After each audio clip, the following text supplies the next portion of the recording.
একদিন বাবা তার ছোট্ট মেয়েকে নিয়ে পার্কে গিয়েছে ঘুরতে। তো পার্কের পাশে যে ফলের দোকান আছে সেটা দেখে মেয়ের বায়না যে আমি আপেল খাবো। বাবার পকেটে তেমন তখন পয়সাও ছিল না, তাও মেয়ের জেদ রাখার জন্য মেয়ের দু হাতে দুটো আপেল কিনে দিয়েছিল। তো কিছু দূর হাঁটার পরে বাবা মেয়েকে বলল, চলো আমরা দুজন আপেল দুটো ভাগাভাগি করে খাই। তো এই বলে তিনি আপেলটি যে নিতে যাবেন, তখন মেয়েটি সেই আপেলটিতে কামড় বসিয়ে দিল।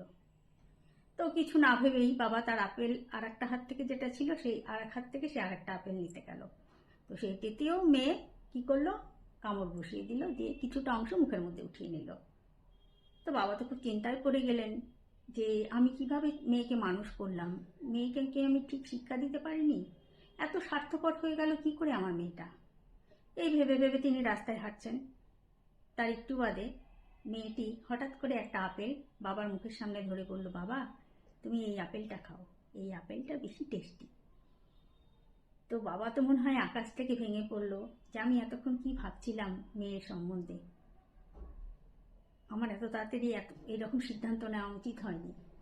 তো বন্ধুরা, আমরা হয়তো অনেক সময় অনেক ক্ষেত্রেই কিছু দেখার সঙ্গে সঙ্গে হঠাৎ একটা ডিসিশন করে ফেলি, বা অন্য কারো সম্বন্ধে ভাবনা চিন্তা অন্যরকম করে ফেলি। সেটা কিন্তু একদম উচিত নয়, কিছুক্ষণ ওয়েট করে যাওয়া উচিত।